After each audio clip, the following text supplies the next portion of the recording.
Redeemer. All praises to the Most High Yah. Shabbat Shalom. Shabbat Shalom. It is Yah's Sabbath, and it is so good to sit in front of this camera on the Sabbath. I do hope that you are well and that you are still trusting only in Yah, the Creator, the King of Yahshua, and the governor and the ruler of all the earth. And I want to still encourage you that if you're going to big up anyone, and if you're going to brag on anyone, and if you're going to boast in anyone, let it be Yah, because only Yah is worthy to be praised. I am encouraged. I am excited. Yah is good. And He is faithful, He's faithful, He's faithful. Listen to me, Yah is faithful. Yah don't come on your time. Yah come at His time and His appointments and His set times. And I thank the Father for His moedims, His set times, His appointed times, that Yah shows up in His time. Hallelujah. And I am so happy and grateful to the Most High for that. I do hope that you are observing Yah's Passover and unleavened bread. I observe that many persons are having their celebrations, and I give the Father praise. So I want to encourage you that if you can connect with an assembly, a body who is observing Yah's feast days, go ahead. And we got to get past these different arguments and debates and all this stuff. It's about us being obedient to the law, to the instructions of the Most High. That's what it's about. And we shouldn't allow any doctrine to divide us. I remember years ago, I was a part of a fellowship just starting out. This would have been 2011. And elder came from Jamaica. And he came to the Bahamas with that word, because there was a few, and there's still a few persons who call on the name of Yah and observe His feast days. And the message he brought was, do not let doctrines divide. And he went to all those little assemblies with that word. And that resonated with me, that stuck with me. Do not let doctrines divide. Now, I was just coming into this understanding, and I didn't know what was going on.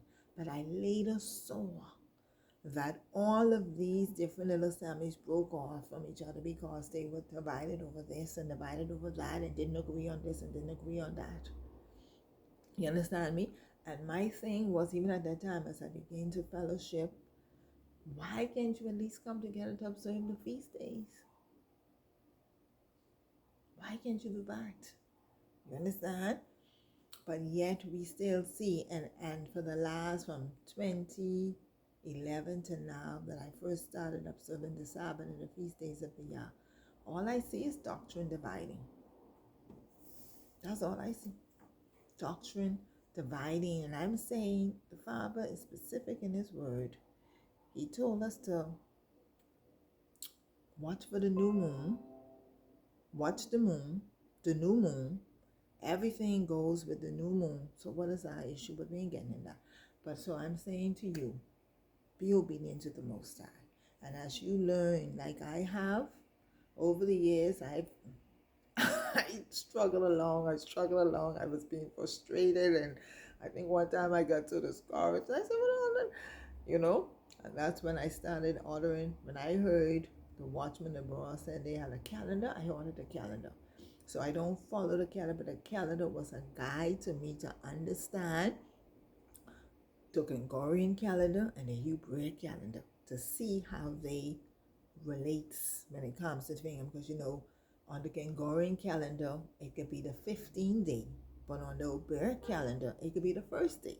So that helped me to get that understanding, which is why I encourage people, at least get the calendar. You don't follow it because you're still watching for the moon, but at the beginning stages, it helped you to understand the truth, because I was confused and I was lost, very lost, and asking questions. It was like, you're not getting an answer. And maybe because I'm a teacher, I want you to teach me. I want you to show me. When you have students and they're not understanding, you find different ways and methods, and you give them examples and illustrations and all that stuff. So I had to get a calendar so I could teach myself and understand. So I listen and I follow people who say, oh, the moon, the new moon. And I say, okay, I'm able to go now.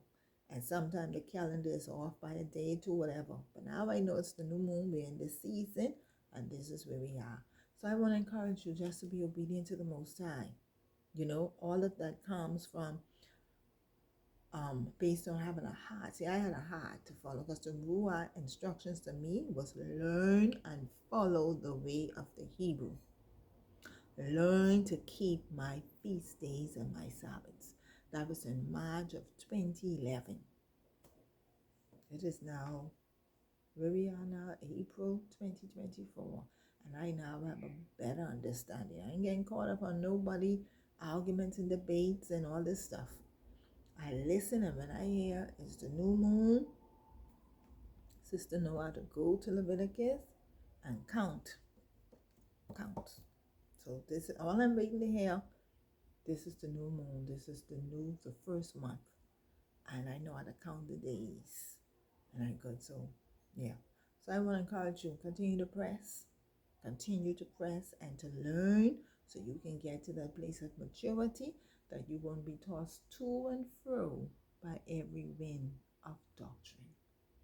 And many people may be offended by me, but I don't leave my salvation to nobody. If I can go, and I say it's my opposite, if I go into hell, I can go to hell on my own cognizance. It ain't because I let you lead me there. You understand me? So present it to me, and I go and I do my own research. And every time someone just added me to one group, and they have all kind of stuff in there, and sister looking at it and passing over. One brother mentioned, you're looking, there's a difference between the new moon and the full moon. I said, brother, where in the Bible it tells us to follow the full moon? And I went look, because I said, I've never heard nobody mention a full moon. Right? Now, if it is at the time of the feast days, the moons are full, that's the difference. You understand me? But the Most High specifically said the new moon or the renewed moon, because it's one moon, but it goes and it comes at the beginning of a new month. Right? And so I researched, and I saw that during the Passover that we observed on the Gregorian calendar, the 25th, there was actually a full moon. So I said, that's interesting, very interesting. But we are not looking to see if we don't mark the new month by the whether the moon is full. You see what I'm saying? So we gotta be careful how we disseminate information. The Bible specifically said the new moon. The new moon is the beginning of a new month. Okay, all praises to the Most High. Hallelujah. So, yeah. So I want to speak to you today on a topic that the Most High has pressed upon my spirit for the last few weeks. I have found this journey very interesting. Years ago, I used to laugh and say to people that I'm the woman at the well. When Yeshua was passing by, he had to go through Samaria, and he met the woman at the well who would have had 5 husbands, and he said, now the one you now have is not your own. I used to say, that was me. I used to laugh and take a thought when I had was in mine. I married somebody else's husband. You understand me? So I used to say, child, that was me. The husband I now have in my own. But that lady went and tell all the men, come see a man that tells me all the things that I have done. Right? And I used to laugh about that. But today I found that in my going, because I go to the street, and 99.9% of the people I'm talking to are males. Because 99.9% of the people on the street who are homeless, and I'm jumping ahead of my notes, I got my laptop, I bite the billet, and I had to buy me a brand new laptop, so I don't need to have all those papers around me. So, but 99.9% of the males on the street that are homeless and on drugs are male. People on the street, 99.9% of the people on the street are males, homeless and on drugs. And so I find that my ministry is basically to them. And so I get to speak to a lot of men. And I've noticed this, because I sometimes might go and I'm looking, I say, Father, with the females, with the women, you know? And once or twice, every now and then, I find a sister. But I find that sisters are more complicated to deal with because we tend to have a lot of attitude that we don't want to admit that we're in a situation, or we try to hide something. This is some, but you have to go back 2 and 3 times. You know, we see a sister homeless and we say, in a car, or just sleeping out on the tree. One young lady was sleeping out on the tree, and every time someone told me to go to a corner, I say, sis, you okay? You need? No, I'm okay. She opened her eyes. She looked at me. I said, okay. I left. The next week I go through this. She said, like, sis, are you sure? You okay? Yes, I'm fine, but I have some water. I said, okay. I just gave her the water. I had some food. I gave her the water. I gone back. So when I went back again, I didn't see her. So I'm driving. I didn't see her. So then I guess when she saw the car, she just came out and stood in the road. So I went back. I said, sis, she said, I can have some food. I said, okay, sis, you know. I gave it to her, and I was like, wow. Whereas the males, they coming out and they saying, you have any clothes? You need this, and I need that, and everything else. But our sisters, we, you know, and I don't press this. I say, if you ask me for the water, I give you the water. You ask me for food, I give you the food, and I keep it going. Because I figured, you know your needs better than me. And so if I'm there and I'm offering you and you telling me, I say, okay. Yeah. But there are a lot of males on the street. And it says to me the state that we're in as a people, as a society, as a nation, as the family structure. Because whether we want to believe it or not, the Most High established an order at the beginning. You understand? And even though there's some people who want to say, oh, the woman was first and the woman came first or whatever, because it makes more sense. I have found that when nothing makes sense, yes, yeah. So when it don't make sense to your natural mind, that's yeah. Because he functions and operates from him, his mind. And the Bible tells us that his ways are not our ways and his thoughts are not our thoughts.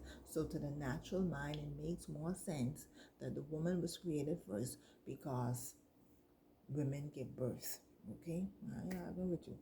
The Bible says, in the beginning, Yah made the man and he established the man. You understand me? He made the male and female, the structure, as I said, and then the focus was on the man who was naming the animals. And we are told in Jubilee that the man was put in the garden first. Okay? The man. Right? And then the woman, his Shire was given to him. And so there's an order of the Most High. And we are out of that order. And the message that the Most High, when I went about 2 weeks ago, and I was saying, Father, where to go? And I'm passing, and there was a group of men. He said, go where? And I said, what am I going to say to these men? And he said to me, and let me read because I have it here. The message as I approached them, I said, Shabbat Shalom. I just need to speak with you for a brief minute. And they're looking at me. And I said, the Most High is calling our men to get back in alignment with the purpose that he had created for them from the beginning. I said, you're out of alignment. The Most High has created you to be in a position of leadership And the homes and society is in chaos because our men are out of positions. I said to them, we as a woman need our men to get in alignment with the Most High. I said to them, we are losing too many of our sons to murder and crime. We are losing our children. We're losing our children because we're losing our daughters to whoredom, to prostitution. I said to them, go get your sons, go and get your children, read the Bible to them and pray with them to speak positive over them. You have a responsibility and obligation to do that. And those men, they stood there and they looked at me. This was all ages. There was one with a white beard and he looked down. I said, brothers, we need you to get back in your position. And they said, yes, ma'am. Thank you for coming. And as I was leaving, another one came up to me, say, what church you from? And he said, there's some men around. I said, okay, thank you. He said, thank you so much for the encouraging word. He said, we really need that. I said, you're welcome. And I drove around and I met another group of men. And I had breakfast. So I was like, when I first showed up, I was like, anyone breakfast? But after that, they wanted their breakfast. I shared the breakfast and I went around to the other side and the message was the same. And they sat there and they looking at me, they had their little drinks and their little smokes. And I spoke to them and they looked at me and they said, thank you, ma'am. Yes, ma'am. Thank you for coming, ma'am. We need the encouragement. What church you go to? I said, I don't go to no church. I'm not a member of no church. I follow the scripture. They said, you see that? You see that? You see what you just say? You follow the scripture. So you don't follow in all of this and you don't follow in Rome and you don't follow. And I say, no, I follow the word of Yah. The instructions of the Most High. And one man said, I can listen to you. And another brother said, well, one said to him, you need to go in Yellow Elder. You need to go to them gangs. I said, I spoke to them. I said, he's sending me to the gang. But I encourage them, go get your children. And so this is the word I want to say to you today. Go get your sons. And I'm speaking to our brothers.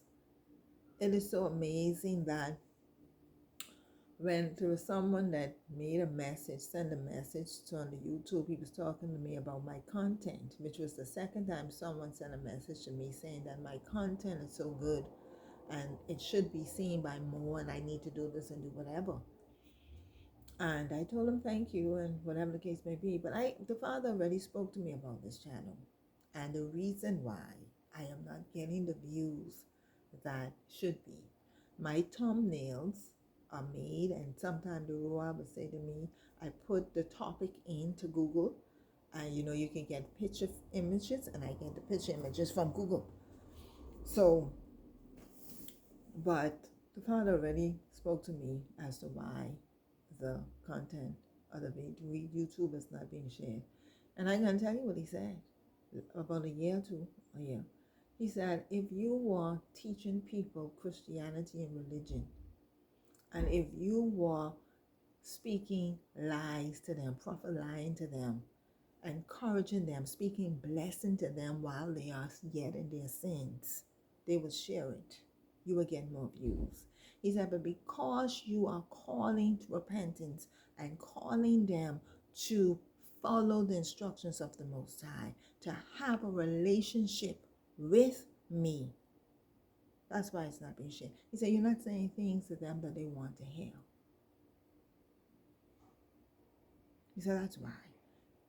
And then he reminded me of what he told me in the year 1999, whether they hear or forbear to speak. And this is why I sit here. And that is my encouragement for coming here, because I know what the Father has given me to say. What I say is what he has given me to say. And I know he has already told me what is. And nothing I could do about causing you to really look at some of these videos and they get 300 and up to 1,000, and I look at the topic and I smile to myself, because if it's something sensationalism, you get more views, and if it's something, the topics here that I found that was more very more powerful get the least views. And the ones that were, you understand me, the time that go in depth teaching that you understand me, got the least views. And I saw it and I said, okay. So he said it's about what they want to hear. You understand me? Because we are not a people by our sinful nature that want to do right by Yah. We have been indoctrinated by religion that we can live and do what we want to do, and Yah still gonna bless us. You're being deceived because that's not the case. That's not the case, right? But my job, as I've said before, is to be obedient to the Most High. I work only for Yah. I follow the instructions of the Most High. And daily I am seeking to humble myself and bring myself under subjection, bring my flesh under subjection so I can hear him even more clearly, so that when I speak, I am speaking what he would have me to say.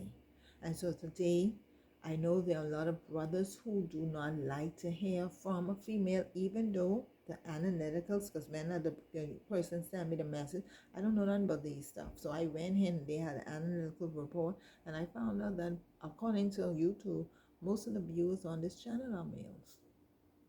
So I said, oh, that again confirms that the Father have me to speak. Now, whatever it is that's drawing you here, I hope that you're listening to the words, right? Okay. So this one is specifically to our brother. And Dr. Miles Monroe said some years ago, if you don't want to hear a female speak, close your eyes and listen to the voice of the man in her.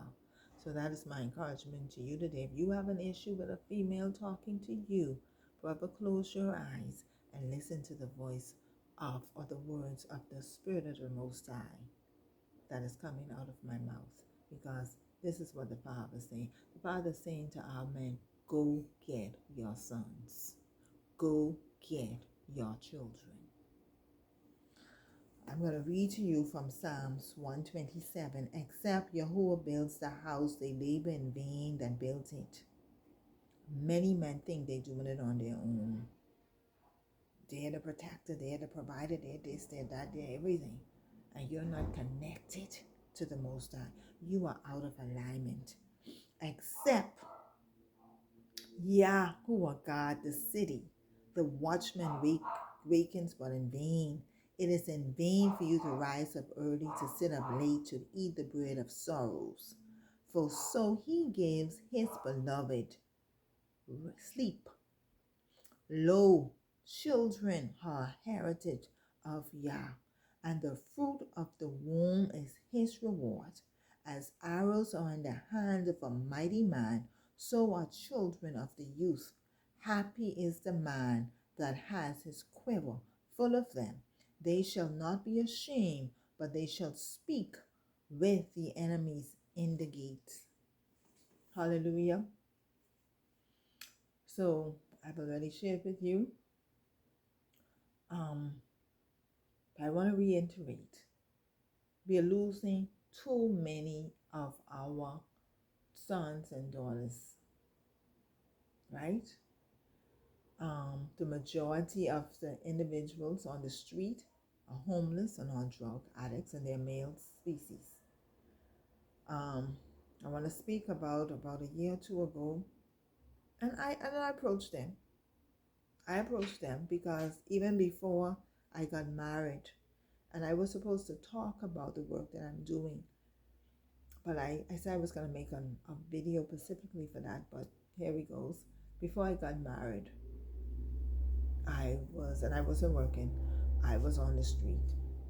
I would go on the street and minister to the homeless people, just sit and talk with them. And it got to the point where they expected me. In fact, there was a woman who would tell people I was her daughter, because whenever I showed up for some reason, she would remember I was, I don't know how she found me. And one day he wasn't my husband then, but he was with me, and he was like, I see what you're calling this, I see. And this is why I thought that he and I would be in ministry together, but anyway. So he knew the work that I did.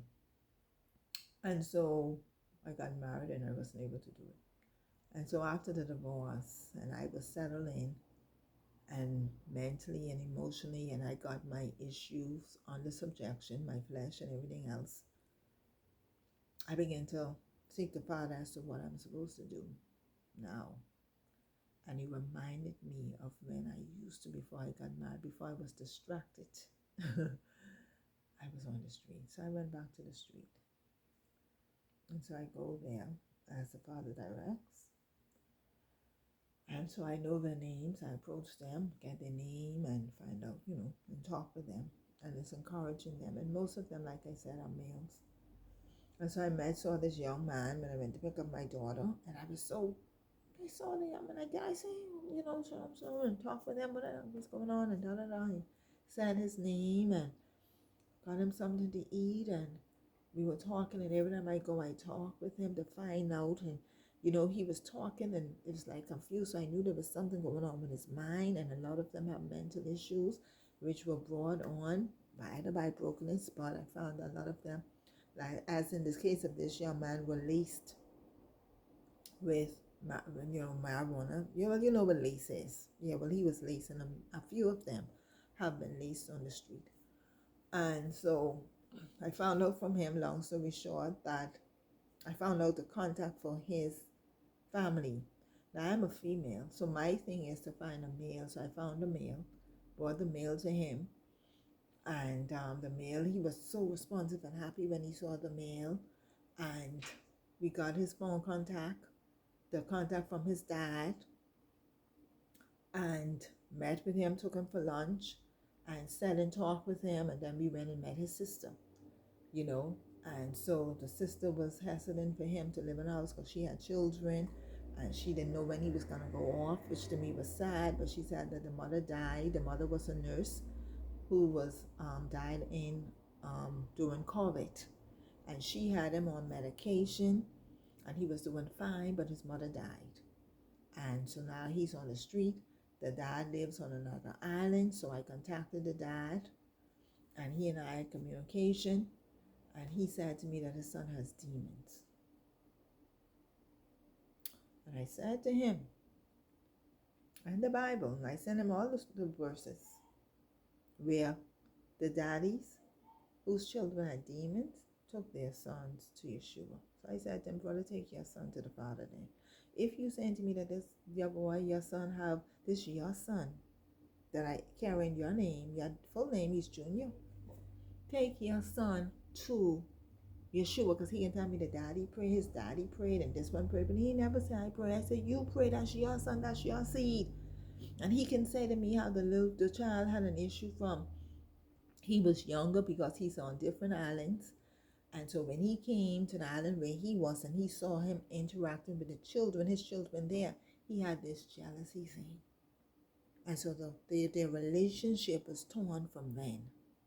So now that the mother's died, the son is still angry with the daddy, because he feels that he loved the children who lived with him more. And this young man is still on the street. Very intelligent young man. Very intelligent young man, but he went out with his friends, and one of them laced him. And I saw him recently, and my sadness is that getting him the help that he needs. You understand? But when I see him, I hear and I speak to him and whatever,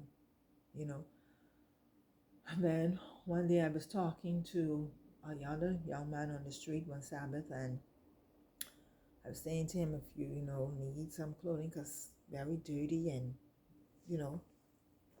And so another man passed, and he heard me speaking to him. He said, Miss, I need some clothes. And he began to tell me his situation. He's like, I have a son, and, I'm not working, and he lost his job. One situation happened, and this really is not me, and I really need, He said, but if you could really help me I wasn't able to give my son nothing for school.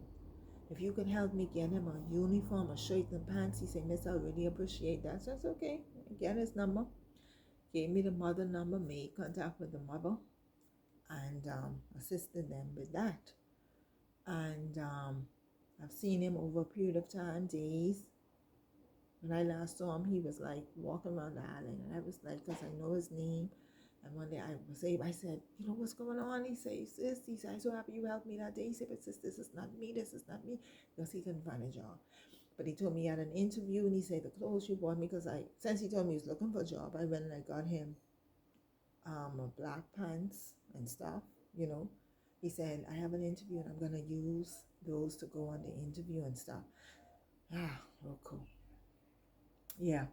So that's some of the situation we have on the street. My frustration again, not my frustration, but my thing is when I meet these men, and last time I was out there, this one said to me, because he said, I was talking to him, he said, I got goose pimples, and he started to cry. He said, call me. I called, but I didn't make contact. I said, I don't want to be the one to really call. I wish I had, and I'm putting this out there, a man that I can give, a spiritual man, the number 2, and say, follow up on these brothers. Where are our men?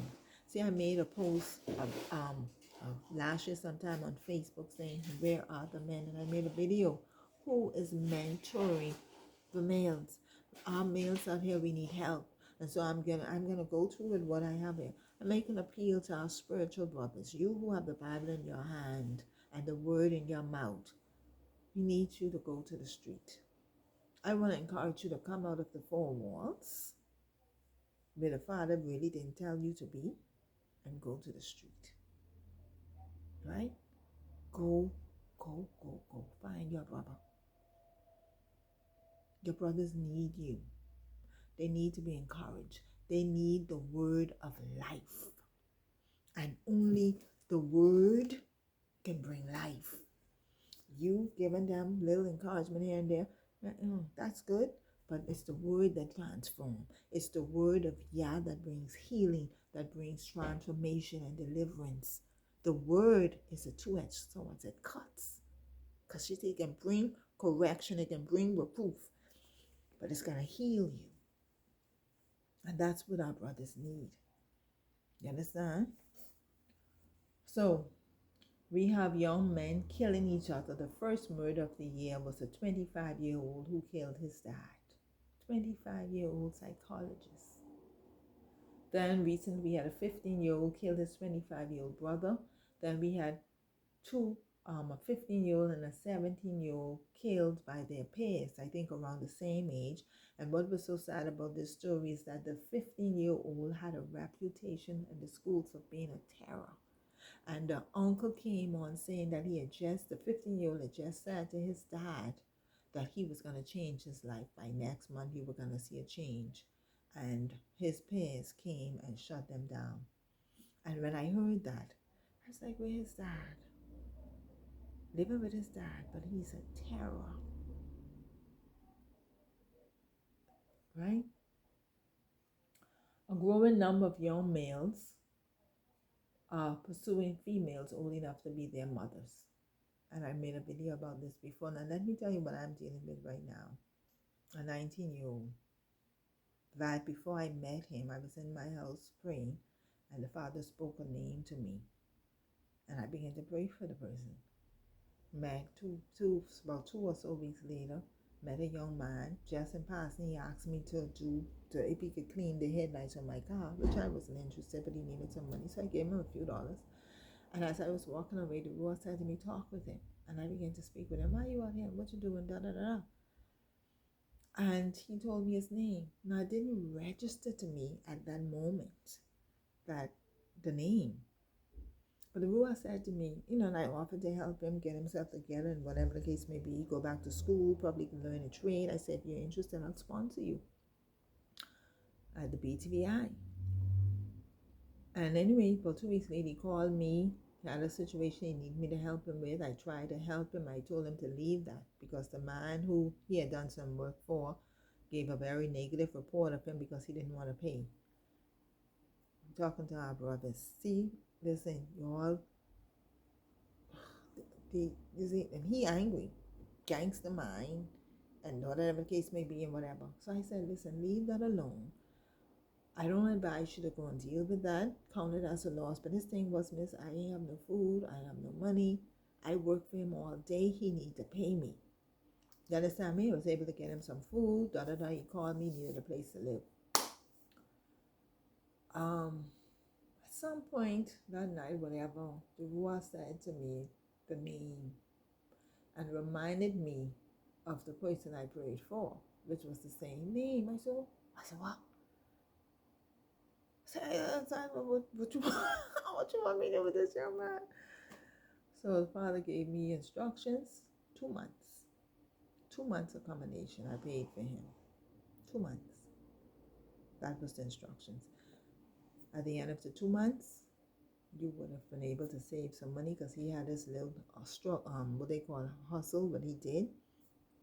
You would be able to save the money sufficient enough for you to sustain this place because it was only $100 a week, right? But this young man, because of him, he said to me, you blew me away. Ain't nobody never did that to me. And for me, I would have done more because he's 19. My daughter's 21. My son is 17. I said, well, this is the child I didn't have. This is the middle child. But he didn't see me as a mother. He saw me as a woman that he can have a relationship with, which to me was very disappointing. Still is disappointing. But that's where he was based on the experience he was having on the street. Because he have older women, he have older men, all preying on him sexually. So in his mind, I'm setting him up because like he said to me, I need a friend. I said, boy, I don't need no friend. I said, you can't even, at one point I got angry with him and I went off on him. You can't take care of yourself. You're talking about you need a lady. What you gonna do with a lady? I said, boy, you can't even take care of what's coming out your body. Because you can't sufficiently take care of yourself. I said, I'm paying your rent. And you.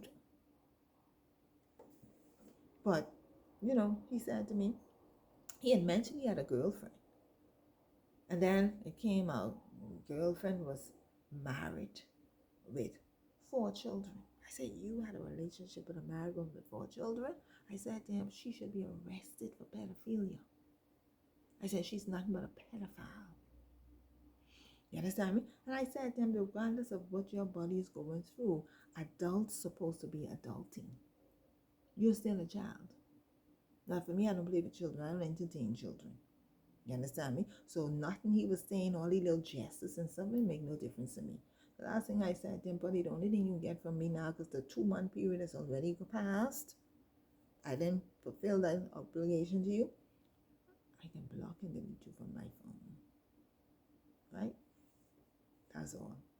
That's it and that's all. You understand? Right. So, but he is misled, misguided, dark young man. I mean, dark, have absolutely no understanding of spiritual things, no understanding of the Most High, no understanding of the Word. I was giving him, talking to him one night, and he stand back, these crying faces, oh, why you preaching at me? All my life lost before my eyes. It's like this, dark, dark, dark. Knew nothing about the Most High. I met another young man, and I was asking him questions about the Bible in school, and he knows nothing about the Bible. Nothing about the Bible. You understand me? And I'm saying, Father, where are our men? You understand? We are hearing about these brothers, these little brothers, killing each other because they are spiritually dead. You understand what I'm saying? All they have in them is death and murder. They need the Word. They need the Word. You understand? So these young brothers, and particularly this one, got no idea of what it means to be a man. Because when I said to this 19-year-old who I had to help, if he know what it means to be a man, he started telling me how much children he want. He want this amount of children. He want that amount of children. And I was like, children? Because his idea of being a man is making children, having sex. You see what I'm saying? So they have seen Females taking care of homes and heard other older males speaking of women as simply vaginas. And I can be real here because I always click these videos were not made for children. Just sexually. So their idea of a woman is someone to take care of them and to satisfy them sexually, which is what this young man, and I've had other, and I mentioned it before, other young men that approached me. I had a 27-year-old, I was in a group, message me, private message me, talking about he want to talk to me. And I said, boy, you's a child, oh, I'm 27 and I want to talk to you like I supposed to be thrilled that he want to talk to me because he's 27. I say, listen, you just work. You get a house, you get land, you could sustain anything, you could take care of a woman. See, because that's, I said them, that should be your priority right now. You are only trying to talk to someone. You need to be able to provide and protect, but they're not hearing that. You understand me? And I send him some scriptures, made sure it blue tick, and then I block him from my phone. I block him from my phone, right? And then I had to change because I had a profile picture. I had to change my profile picture, and I put up the word repent. So their idea of a woman is someone taking care of them and satisfying them sexually. They have not heard or been told that a man's job is to provide and protect. And when I asked the 19-year-old what it meant to be a man, he told me how much children, I said, that he wanted. When I told him a man's job is to provide and protect, the little boy had that for the biggest joke. You think, what? Will you get it from you think? That's what he asked me. You understand? Literally laughing. Being raised by the street, he thought it was a joke, big joke. Being raised by the street and being defiled by the spirit of the whore. Pursued by fornicators, grown males who want to pay them for sex. This is what's happening out there.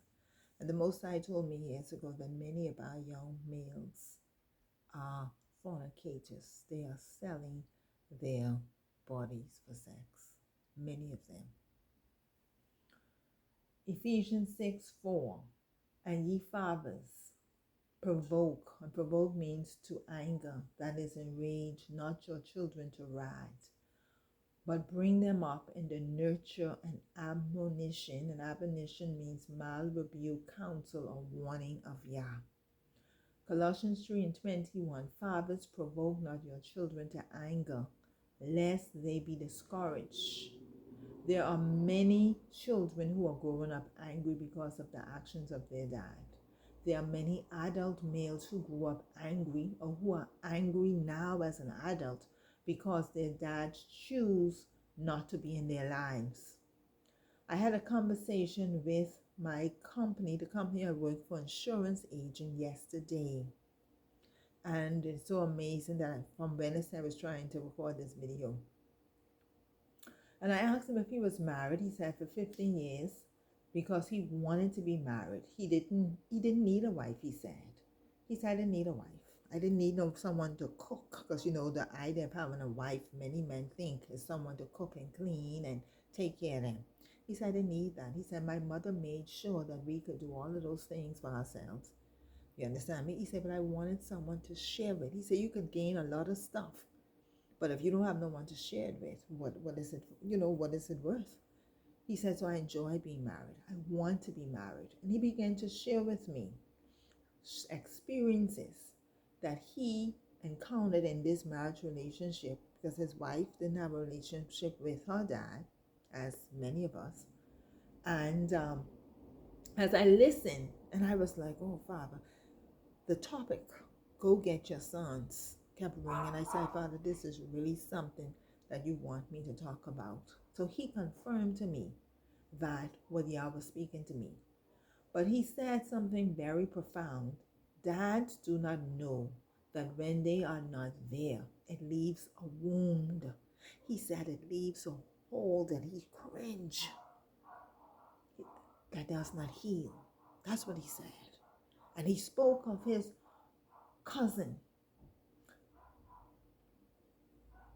No, he said it is sad that so many children grow up and never have a healthy relationship with their dad because of their childhood experience. And he's saying that how we have to encourage his wife still to go and check on her dad. Call him, say, nice, tell her that that's still your dad, babe. That's still your dad. Just call on him, check on him. You understand me? And he spoke of a cousin who at 42, he said, I'm 43 and the cousin is 42. He said, listen, my cousin is angry. As an adult, he still gets in fights.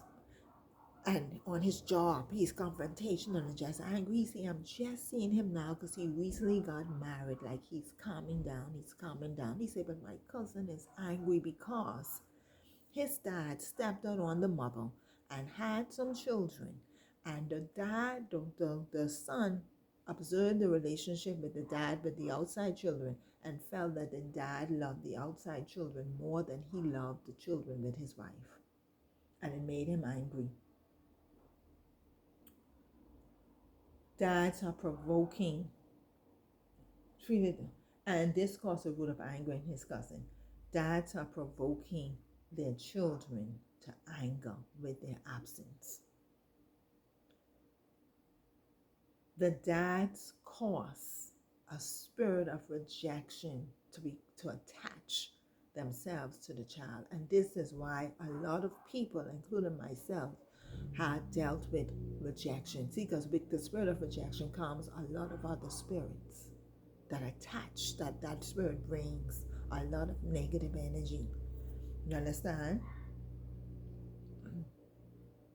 Someone said that the first image of the Most High that children see is in their dad. It is unfortunate that many dads are absent, so the image of the Most High to many is distorted because of the absence of the dad. And as I wrote that, I'm wondering why. This is the reason why so many people have difficulties relating to the Most High, especially men, seem to have a great difficulty relating to the Most High. The young man said to me that he trying to make a male by himself. He was trying to be a male by himself. And I said to him, even Adam had, yeah. Now you think you have to do it on your own. I'm saying to him, you need a mentor. You need another male in your life. And it seems as if the male species have a difficulty subjecting themselves to another male. Maybe that's explained why so many males have problems being submitted to the Most High. They see themselves as the authority.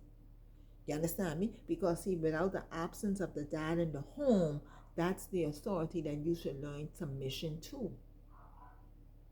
And as your dad submit to his head, which is the Most High, you learn that submission. You learn to submit to authority. And a lot of males do not have difficulty submitting to the Most High. Mind you, they want you to submit.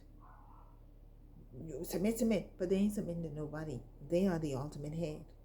You need to get into alignment. And this is why there's a call in the spirit for men to get back into alignment, to submit to the Most High. You can't do it without him. You can't protect, provide for no one without the Most High, because he is your source. You understand me?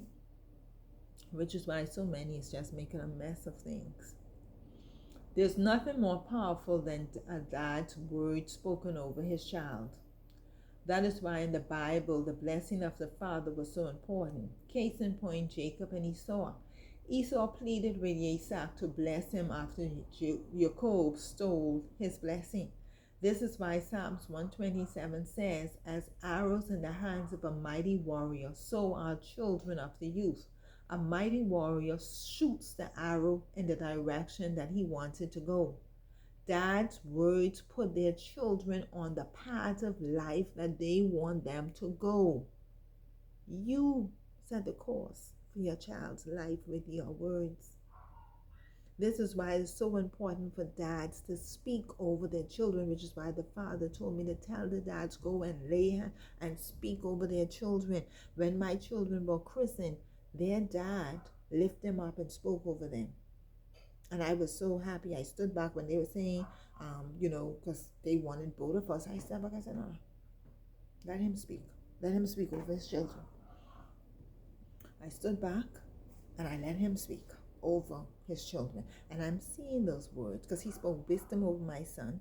And I remember him saying specifically that my daughter will exceed us in faith, you know, and he spoke blessings and wealth over them.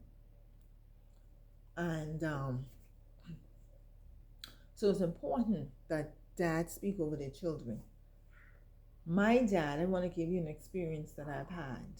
And I didn't intend for this to go long and nor for me to share that, but this morning as I was finishing up, I want to share this. My dad told me that I would not get a good job.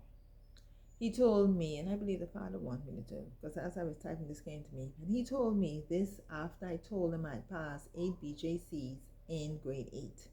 I was so excited. His immediate response was that I was not going to get a good job anyway. And I remember feeling so hurt and crushed and looked at him wondering why he said that. But those words set me on a course of failure and poverty. When I graduated college, I could not find a good job. All of my friends got jobs in banks. You understand me? Except me. The first job I got after college was in a fabric store, paying me $100 a week because I'm a seamstress by trade. And I was hurt, but I needed a job because I needed someplace to live, and I was paying rent. So could you imagine? And I wondered for years why it is that I had difficulties getting good job that paid me a good salary. My dad and I did not have a good relationship. He was not at my wedding because I did not invite him. I made the invitation and I forgot to put his name on it, and when I remembered, I didn't go back because I said, well, he's always not there, so I didn't want to be disappointed. So I didn't want to be disappointed, but Yah began to deal with me on the relationship with my dad. I had an anger spirit as well. I was very angry that I always had to go and look for him in the bar because he was an alcoholic. I was rejected at birth. I did not meet my dad until I was 7. And the Ruah revealed that day a spirit of anger entered me. I was conceived in my parents' messed up relationship, and for years I had to seek the Most High for deliverance for the mess I was born in because of the curse that I felt was on me, why it was so important for me to change my name. But the Ruah began to deal with me strongly about my relationship with my dad. I had to forgive him and accept the fact, this is what the Father said to me, that he did not have the capacity to be a dad to me because of his own situation. Losing his dad at 3 months, so he never knew his dad. I prayed and asked the Father to help me. I had to see my dad as he was and loved him as he was. This was me now an adult and married. My relationship with him changed, and the Father granted me my request to spend time with him. In 2011, he got ill, and I had to take care of him. He lived with me for 3 weeks, which was the first time I would have spent any time with my dad. And he went to Sabbath service with me, and I was so happy. When he left my home, he expressed great concern to my oldest sister about my marriage situation. He did not want me living with my husband. He noticed that my husband did not talk to me. He began to call me very often because he was afraid my husband would hurt me. He assured me one night in conversation, he said, baby, you okay? You okay in the house? Because I have some friends, I could send my friends to take care of your husband. And I did laugh. I laughed. I said, Dada. I said, Dada, I'm so happy to hear that. I said, I needed that. And I cringed a little bit because I said, where were you when I was a child? And I said to him, I think in that conversation that I forgive him, for not being there. And he assured me that he had friends that would come. But I was so happy to hear that. I needed that, and I wish that he was there when I was young. I blamed him for me being molested because I always said had my dad been there, he would have protected me. I would not have been molested. The men took advantage of me because they saw I didn't have that male presence. Our dad is the protector. And I realized that my dad was a kind person and very discerning and very wise. He did not say anything to me or my husband about what he saw in our home while he was there. But when he left, he continued to check on me. My dad died as an inmate in prison in 2016. I was heartbroken. My dad was a pedophile, and I had to come to terms with that. He had a history of fooling with young girls. It was a Sabbath that I was called to the hospital, and to hear because we had to wait, no one said anything to us. The patients were looking at us, the nurses were looking at us, the doctors ain't saying nothing, and me and my sister sitting there waiting. And my sister got a call on her cell. The prison called her to tell her that our dad had passed. No one could have given us that information. Listen to me. I was like, what? When my sister dropped the phone, I picked it up, and he was like identifying myself as the other daughter, and he repeated the words, and I was like, oh my goodness. I'm on the phone saying, oh my goodness, oh my goodness. They had to call us to tell us that our daddy died. I'm saying the prison had to call me, and the prison is telling me that if we want our dad's body, we have to write to them to get permission for them to release our dad so we could bury him. I had to drive home that day. That was a long drive home because I had to internalize that, and I had to come home and say to my children that their granddad died, a prisoner, an inmate in the prison because he was a child molester. Fathers are needed to give their children guidance, emotional, social, spiritual protection, and support. Children need affection, physical and verbal affection. They need that reassurance, kind and loving, disciplined. And they need spiritual leadership that can only come from their dad. Without that presence of a dad in a child's life, there is a void that no one can fill.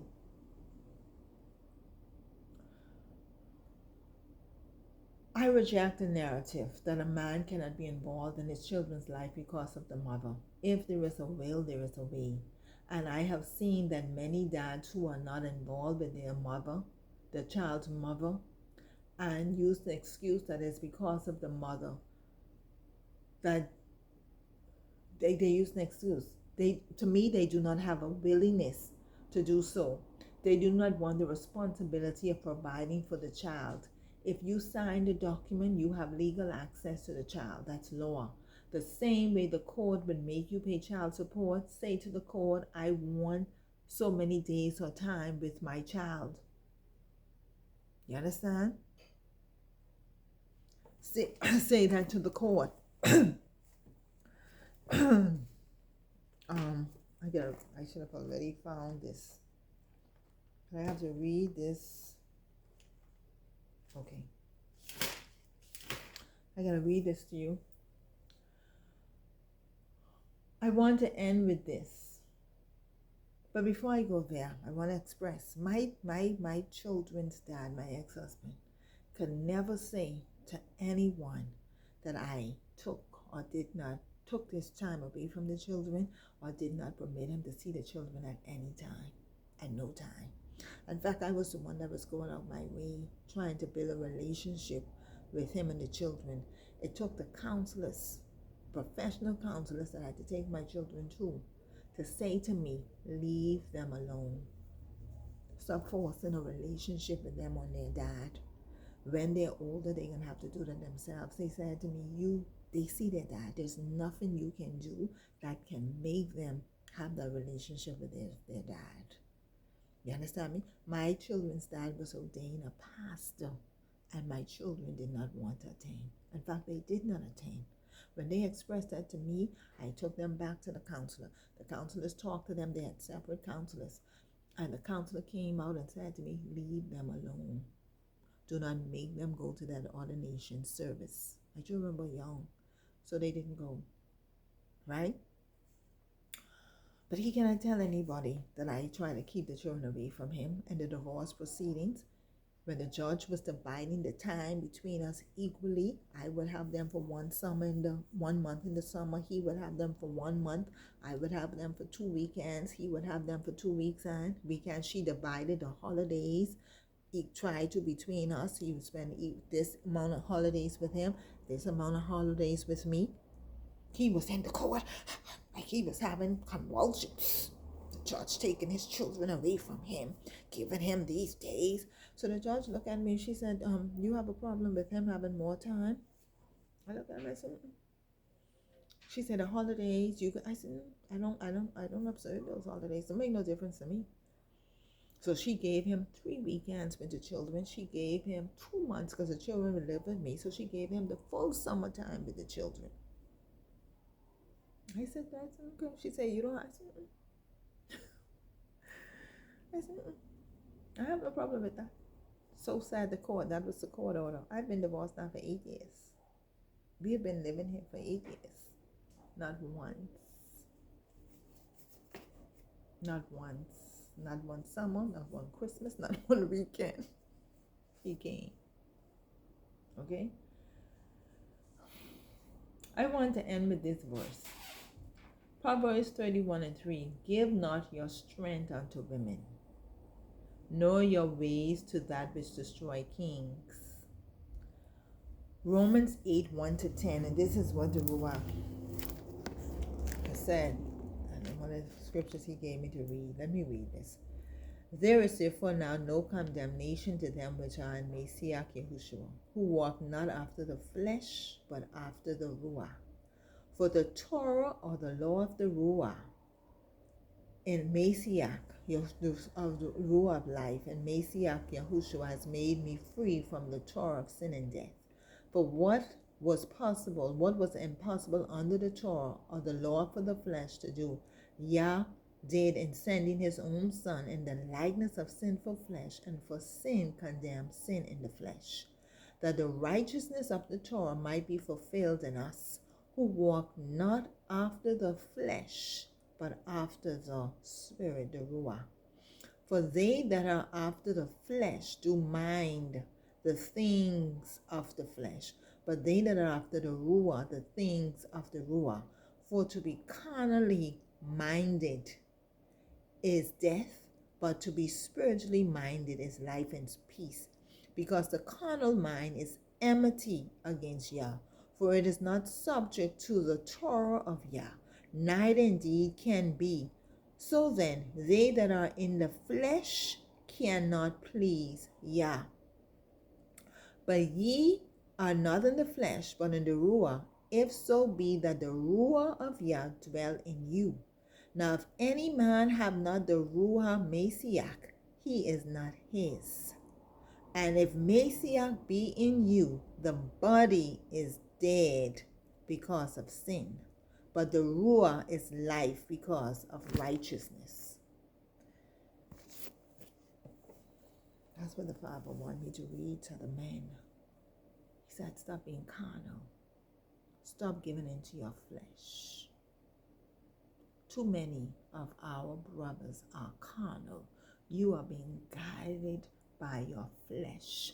Give not your strength unto women, nor your way to the ways which destroy kings. Sex has caused kings to lose their crown, their name, their reputation, their riches, everything.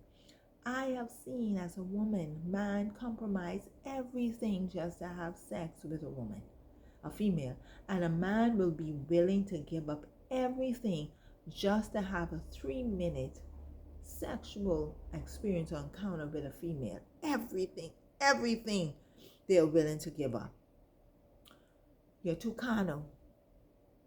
Too many men are in their flesh. You're allowing your penis to control you.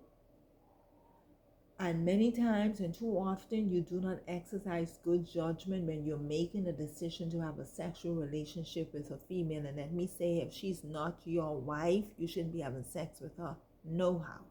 Point blank, period. But you're not careful with where you plant your seed. You do not take the time to check her qualities, to check her values, to check whether she has good character. You are looking at her breasts, lips, and hips. You see this female already have 2 children by 2 different males. You see it as an easy, quick lane. She has a loud mouth. She dressed provocatively, provocatively. You know what I'm trying to say. She seems materialistic. She have nails, eyelashes, long hair, fake, whatever, fake everything, like lashes and brows and everything. And you fluttering all over the place, fluttering. You trying to get a hit. You understand me? She ain't stable on her job,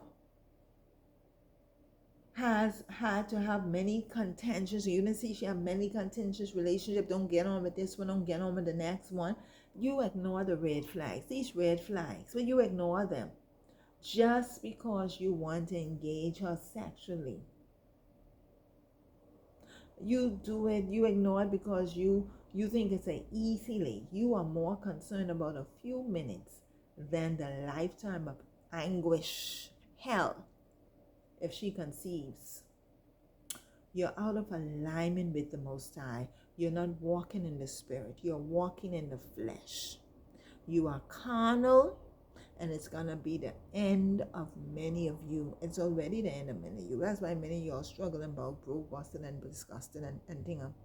Because you planted your seed in a womb where you had no rights being. You had no place being there.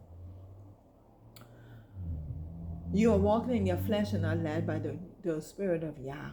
And as a result, you're planting your seed in a womb. See, I have it written down. It's in my spirit.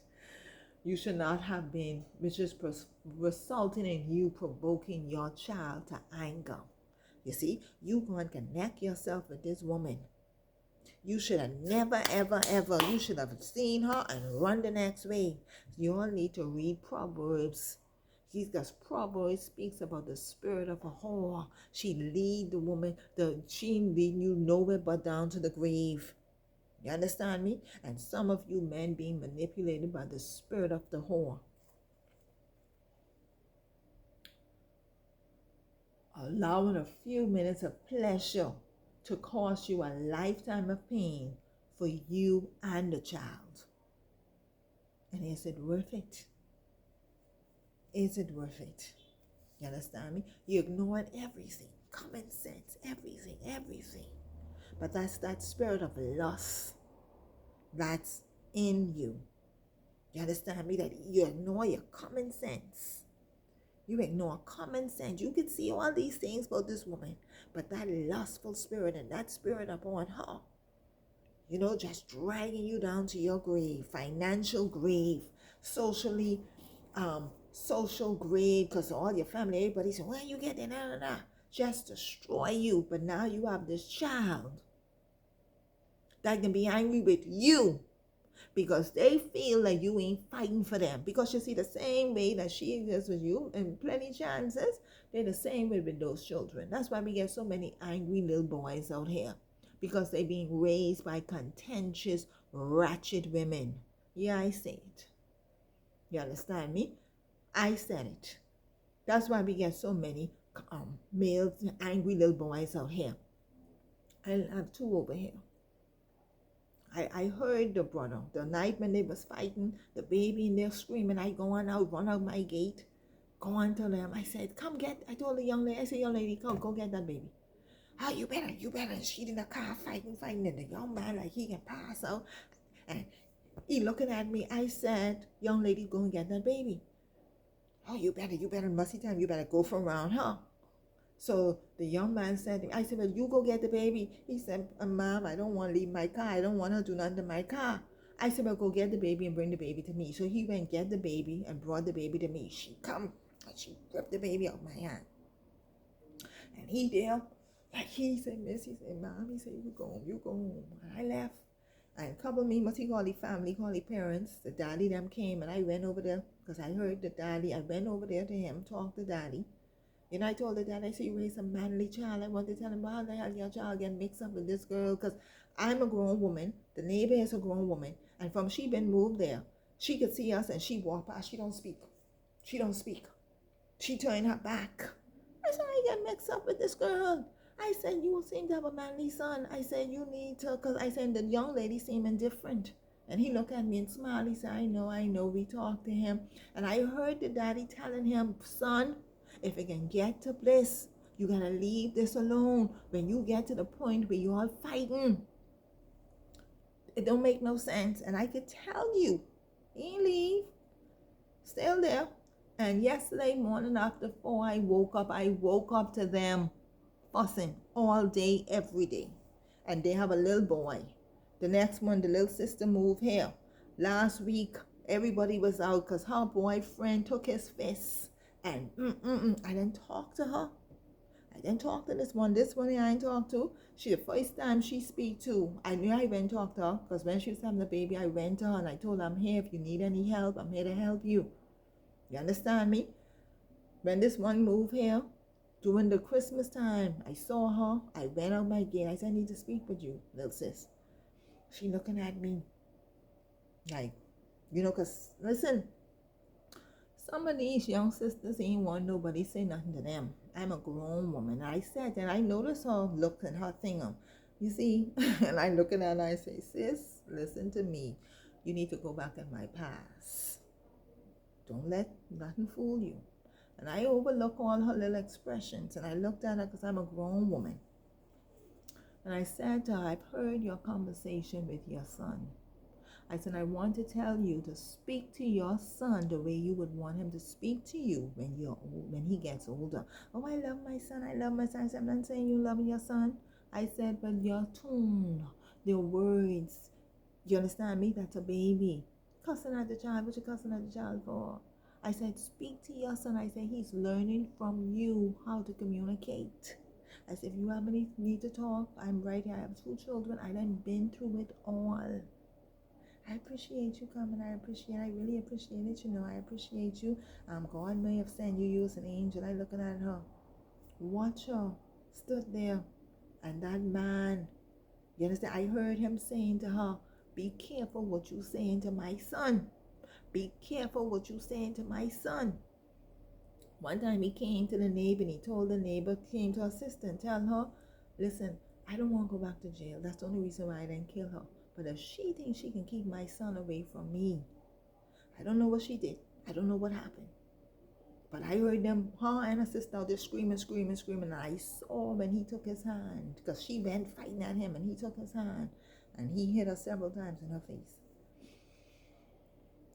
And I was like, Father, listen, I'm speaking to the brothers today. Whether you hear it or forbear, you're making poor choices. You need to connect yourself with the Spirit of the Most High. Do you understand me? Connect yourself with the Spirit of the Most High. Get in alignment with Him so that you can be the father, the dad that your child needs. Because at the end of the day, the child is going to be angry with you. You are provoking your children to rise. It's not your children's fault that you had them for someone else. You need to go and get your sons. Go and get your daughters. You need to fill that void in their life. If you have to go to the court, go to the court. Make the court give you joint custody time with your children. You understand me? I'm speaking to the brothers out there today. Overlook what you did and having a child with that woman and go get your sons. I'm going to leave you with this last verse. I hope it'll be a guide for some of you in the future. Wisdom of Solomon, verse 4 and 6. For children begotten and thornless beds are witnesses of wickedness against their parents in their trial. The Most High never intended for children to be born out of wedlock. Never intended it. It was not supposed to be the case. And so we are creating more and more. Because this Ecclesiastes said about adding sin to sin. You then fornicate. You then commit whoredom. And then on top of that, you bring forth a child, which making a situation worse. You got repent and turn back to the Most High. Get in alignment with the Most High. You understand me? Listen to me. Some of you are going to begin to experience some very terrible situations with your children. Ecclesiastes said that menstruation women will bring forth monsters. Do you understand that? I want to encourage you to repent before the Most High. Line yourself up with His Word. Try correct these wrongs now, because some of you are going to start experiencing some terrible, terrible things from your seed. This anger is going to start to spill over. Hear these words today. You understand me? Go get your sons. Go get your daughters. Go get your children. Begin to speak over their lives. Speak positive over their lives. Read the Bible to your children. Clothe them. They coat their spirit with the word. Harm them with the word of Yah, which is the sword. Harm them with the sword of the Spirit. I put these posts on Facebook. You understand me? See, when the young man killed the 15-year-old, I shared that. And I reshared it. Because see, I didn't know what the Father already put in my spirit. You understand what I'm saying? Some of these children, they in this environment, what do you think that you're going to get from some of these children? Input equals output. Only what you put in a child you can get out of them. It ain't make no sense you want to talking about children honor their father and their mother. Yes, that is true. But listen to me. If your children don't have that spiritual understanding to honor you because you ain't teaching them from the word, you think they can just honor you like that? You ain't praying over your children. You ain't showing them in the word. You ain't living the word in front of them. Why you thinking they seeing you living this ratchet lifestyle, whoring, racketeering, and doing all kind of stuff? The young men have an impression of the females today because of they get it from the older men. They see the older men, hear the old men sitting down only talking about a woman as if she's nothing but a vagina. This is what y'all are putting out there. They see the violence. They see the way you speak to the mother. What is it that you expect to get in return? Menstruating women will bring forth monsters. That's what you're going to get in return. You're going to watch your seed. See, that brother told me his son is a demon. That's what he spoke. Menstruating. You understand me? That young man, 25 years old, took up a knife and stabbed his dad to death. January 1st, the Gregorian calendar year. That's what we came into the year with. That news. You understand? I want to encourage you with this.